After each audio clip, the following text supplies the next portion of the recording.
iyo bayctoona baayac mushtar dhammaantii rag aanu ilaahay xuskiisa iyo salaada oogisteeda iyo zakada bixinteeda aanu ka mashquulin buu soo saaraa rag buu soo saaraa baa ilaahay leeyahay yakhaafuuna yawman tataqallabu fiihi alquluub ka cabsanayo ka fekeraya maalin qalbiyadu ay isgadiyaan iyo indhuhuba masaajidani waxay soo saaraan kuwa ilaahay ku leeyay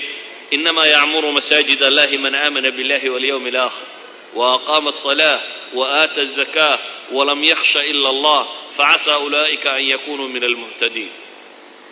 مساجد قوة عمرة إلهي سبحانه وتعالى قوة عمرة قولي مساجد وحوية عمرة دامر اسمها هات أما عباديسها هات أما تشوقسها هات أما اعتكاف لغو اعتكافها هات مساجد قوة عمرة وحوية بإلهي قوة إلهي الرميي ee maalinta aakhira rumaysan ee salaada ooga ee zakada bixiya yaan alle mooyaane cid kale ka cabsanin idan masjidku waa maxaadinu rijaal ragga islaamku uu yaqaano waa meesha soo saarta yani rijaal kuwa quraanku uu ku tilmaamay rijaalun laa tulhiihim wasfiga karima sheegaya dukuura qura dukuura ma sheegaya inay lab yihiin ee waa rag si gaara sifo gaara leh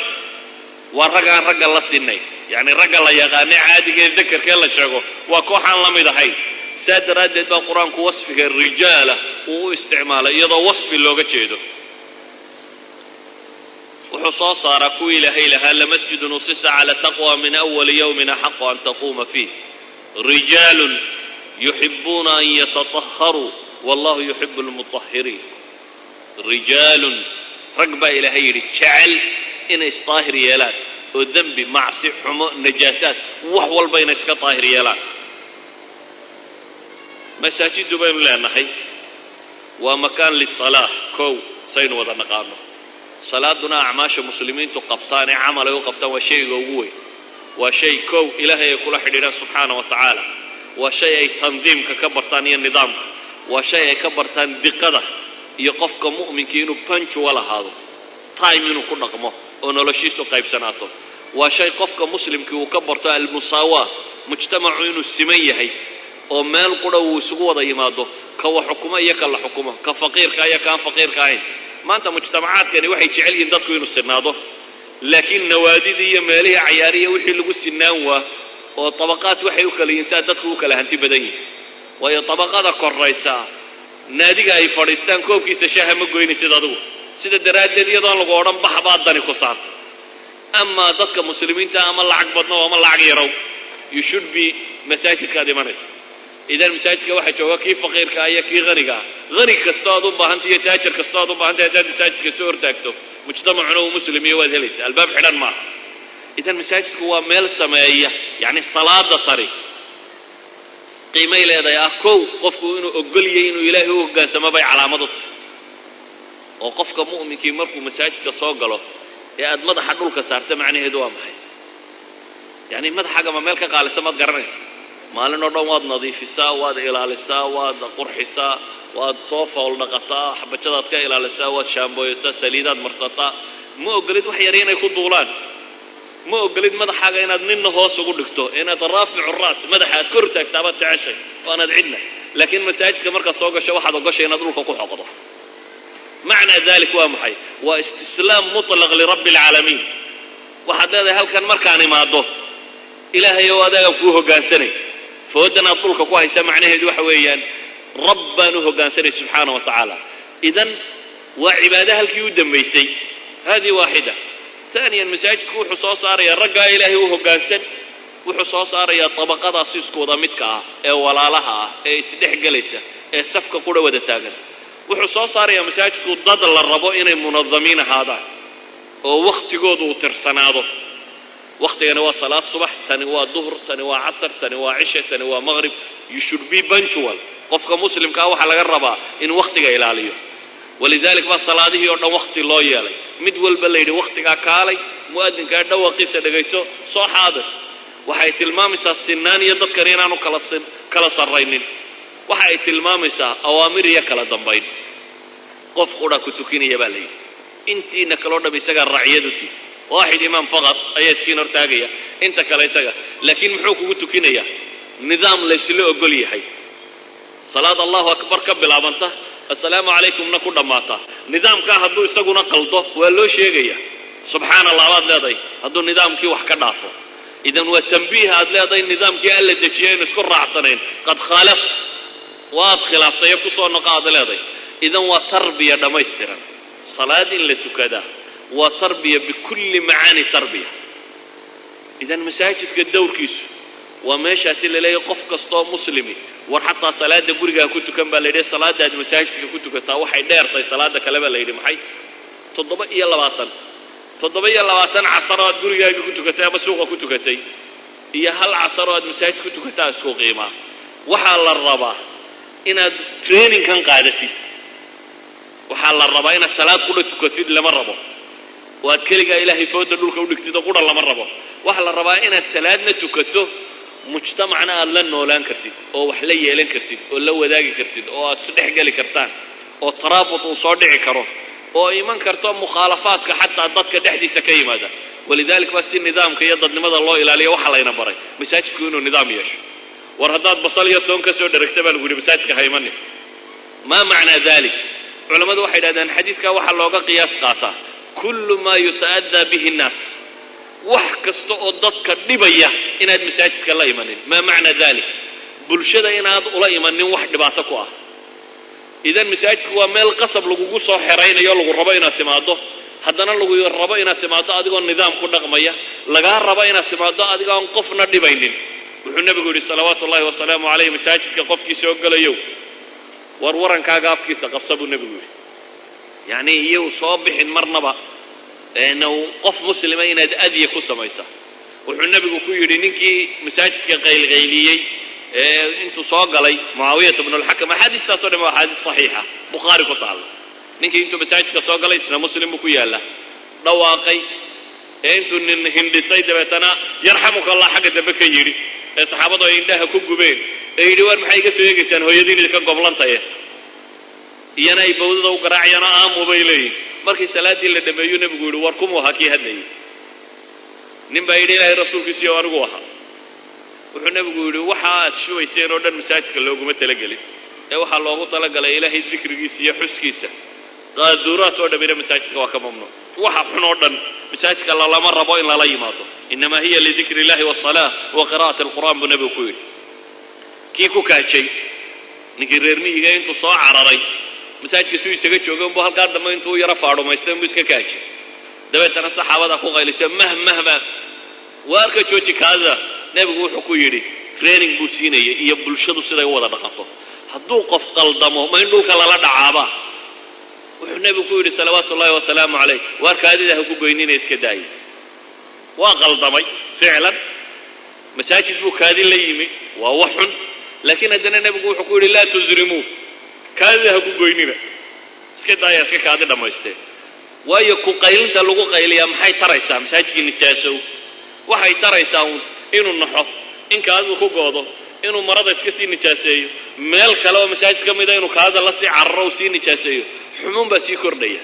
saa daraaddeed buu nebigu wuxuu yidhi mar hadduu dhibtii geystay war bal ha iska dhammaysta kaadidiisana u daaya buu nebigu ku yidhi salawaatu ullahi wasalaamu calayh markuu kaadidii dhammaysto ninkii wuxuu ku yidhi masaajidka qaaduuraadka iyo xumahan looguma talagelin ee waxaa loogu talagalay cibaado iyo kale maa macnaa dalik waxa weeyaan masaajidku meel bulshada lagu rabeeyo waa meel lagu soo saaro qofkii muslimka ee la rabee dhabta ahaa qofkii dadka u naxariisanayay qofkii dadka la dhaqmayay waa meel ay ka muuqato bulshadu inay isdhex gasho idan masaajidku baynu leenahay wuxuu nebigu ku tilmaamay inuu yahay axabu biqaaci illaah yacni axabu biqaaci alardi ila allah inuu yahay dhulkaba meelaha alla ugu jeceliyey inay masaajidkuu nebigu sheegay salawaatu ullahi wasalaamu calayh si awgeed buu nebigu wuxuu u tilmaamayey masaajidku inuu yahay waa madrasa waa madrasadii ay ka baxday tarbiyadii nebi moxamed salawaatu ullahi wasalaamu calayh waa madrasadii soo saartay cali cumar cuhmaan raggaa garanaysaan khaalid ibnu waliid rijaalka hadday askarinimo tahay la tilmaamo hadday xikmad iyo caqli tahay la tilmaamo hadday aqoon iyo maamul tahay la tilmaamo hadday gabay iyo aftahamo tahay xataa la tilmaamo xasaan ibnu haabit ibnu qays raggii la yaqaanay waa meesha ka soo baxeen waa masaajidku wuxuu ahaa meel ay muslimiintu talada isku weydaarsadaan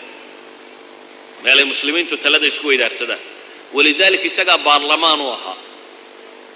umuur weyni markay dhacdo asalaat aljaamica baa la odhan jiro masaajidkaa la isugu iman jiray, bale wuxuu ahaa meesha ciidamada ay go-aanka kama dambaysta ku qaataan in laga dareeriyo. ghaswatu uxud markii la soo sheegay nimankii gaaleed iyo socdaalkoodii, masaajidka gudihiisa buu nebigu wax weydiiyey salawaatu ullahi wasalaamu calayh, maxaynu yeellaa ilaa dhallinyaradii xamaasadeysnayd ay u bateen aan baxan oo ka hor tagno. masaajidku bayn leenahay wuxuu ahaa makaan litakaaful اlijtimaaciy, mujtamaca muslimka ah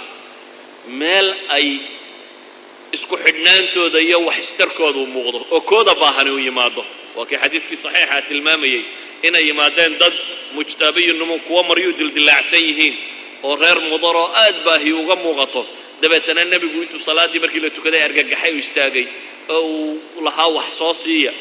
waa xadiidkii man sanna sunna xasana fi lislaam sababtu ku soo arooray. yani waa meel dadka baahan lagu taakuleeyo. bale waxaa la